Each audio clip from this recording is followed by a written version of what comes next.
नमस्कार, मैं हूं केशव तिवारी और अलग अंदाज में रहती हैं खबरें हमारी। मध्य प्रदेश कांग्रेस कमेटी के प्रदेश अध्यक्ष जीतू पटवारी ने कहा कि कांग्रेस में गुटबाजी का कैंसर है।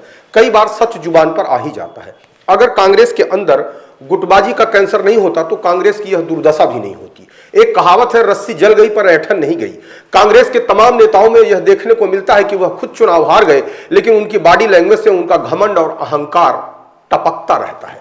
भारतीय जनता पार्टी और कांग्रेस पार्टी में अंतर यही है कि भारतीय जनता पार्टी हमेशा नए नेतृत्व को मौका देती है और कांग्रेस घिसे पिटे मोहरों पर ही दांव लगाती है और आजमाती है।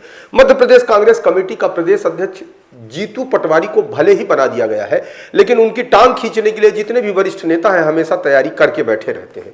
जो नेता अपने आप को प्रभावशाली कहते हैं, उन नेताओं के क्षेत्र में भी कांग्रेस की दुर्गति हुई है, लेकिन इसके बाद भी वह इस बात को मानने के लिए तैयार नहीं है कि आज की तारीख में मध्य प्रदेश के अंदर जीतू पटवारी से ज्यादा संघर्ष करने वाला कोई नेता नहीं है। लेकिन जितने भी वरिष्ठ नेता हैं वह जीतू पटवारी को नेता मानने के लिए तैयार ही नहीं है, जिसके चलते जीतू पटवारी चाह करके भी कांग्रेस के अंदर ऊर्जा का संचार या कांग्रेस के कार्यकर्ताओं के अंदर ऑक्सीजन की सप्लाई नहीं दे पा रहे हैं। थक हार कर उनके मुंह से निकल ही गया कि कांग्रेस में गुटबाजी का कैंसर है।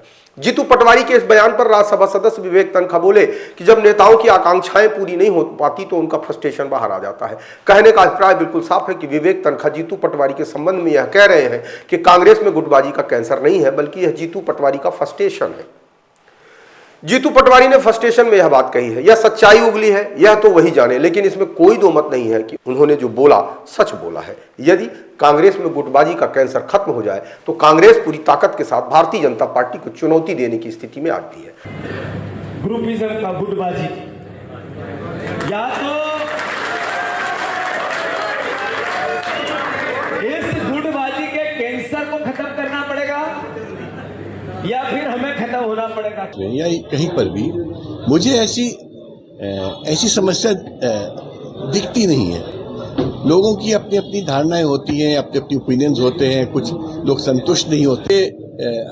जो भी आदमी पॉलिटिक्स में आता है उसकी आशाएं होती हैं, आकांक्षाएं होती हैं, और जब वो पूरी नहीं होती हैं तो वो फ्रस्ट्रेटेड भी होता है। तो मैं इसको बुरा नहीं समझता।